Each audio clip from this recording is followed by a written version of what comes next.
ایمان جسے کہتے ہیں وہ 3 چیزوں پہ مشتمل ہے: دل، زبان اور عمل. دل، زبان اور عمل، یہ تینوں ہم آہنگ ہوں، اللہ کے نزدیک بندہ تب مومن کہلاتا ہے.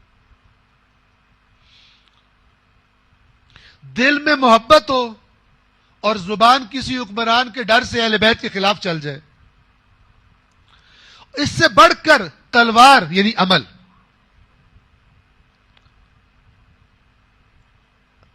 دل میں ہو محبت کہ جی امام حسین سے محبت ہے، لیکن وہ محبت اتنی کمزور ہے کہ اس پر دنیا کی محبت اور دنیا کی لالچ وہ اتنی طاقتور ہے کہ امام حسین کی محبت کو پیچھے دھکیل دیتی ہے، اہل بیت کی محبت کو پیچھے دھکیل دیتی ہے، اور جو دنیا کی محبت تقاضا کر رہی ہے وہ کام کرواتی ہے انسان سے. اسے صرف اس زمانے میں مت لے کے جائیے. ہم میں سے ہر بندہ اپنی اپنی پریکٹیکل لائف میں اسی مثال کو اپلائی کرے. اگر کسی بندے کے سامنے ہم میں سے کسی کوئی جوان ہے، کوئی بوڑھا ہے، مرد ہے، عورت ہے، ہمارے سامنے 2 راستے آتے ہیں، ہمیں چوائس کرنی ہے، یہ حرام ہے، یہ حلال ہے. اگر اہل بیت کی محبت غالب آ گئی، ہمارے سامنے 2 راستے آتے ہیں، ہمیں چوائس کرنی ہے، یہ حرام ہے، یہ حلال ہے.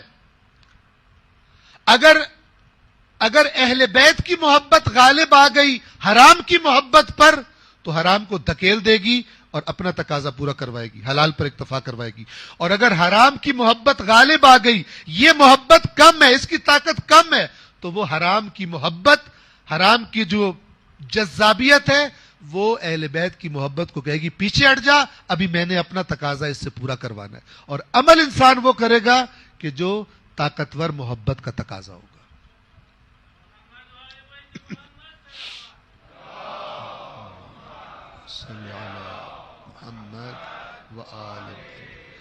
اور یہاں پہ یہ بھی سمجھ لیں، یہ جو اہل بیت اطہار کی محبت ہے، یہ محبت یعنی ایمان.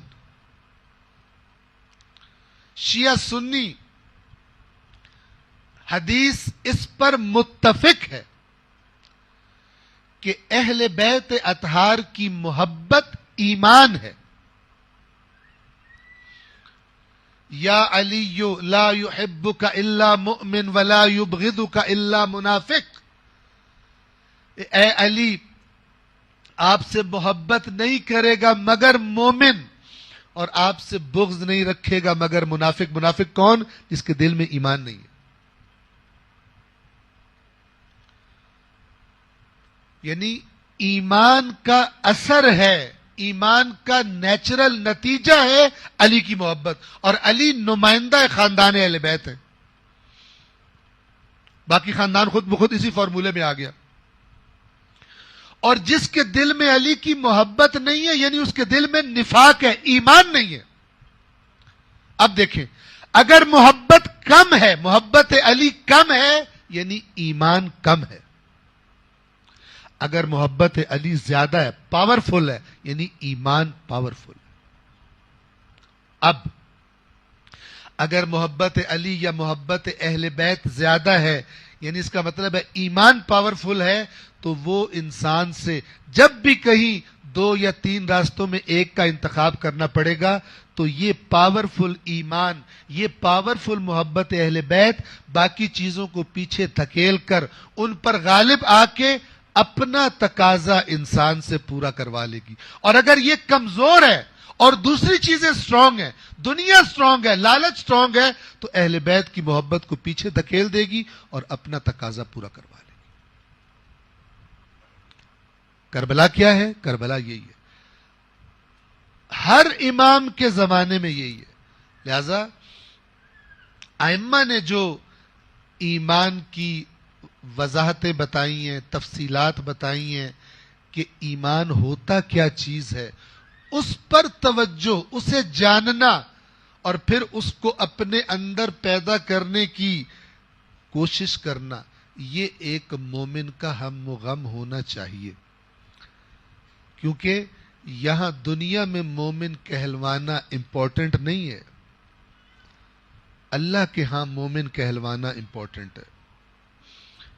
اس دنیا میں کتنے لوگ تھے اہل بیت اطہار کے زمانے میں محبت اہل بیت کی وجہ سے جنہیں کافر تک کہہ دیا گیا، اور یہ فیشن آج بھی ہے۔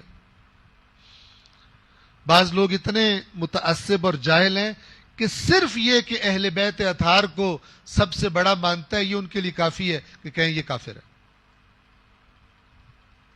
اگلے انہوں نے خود ہی جوڑے ہوتے ہیں اپنے فارمولے۔ تو یہاں کافر کوئی دنیا میں کہلا بھی لے، اگر ہو حقیقی مومن تو کوئی پرابلم نہیں ہے، چند دن ہیں، چند مہینے ہیں، چند سال ہیں۔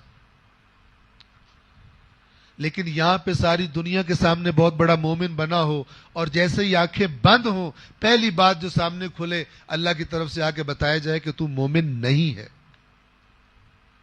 تو یہ دنیا میں مومن کہلانا کسی فائدے میں نہیں۔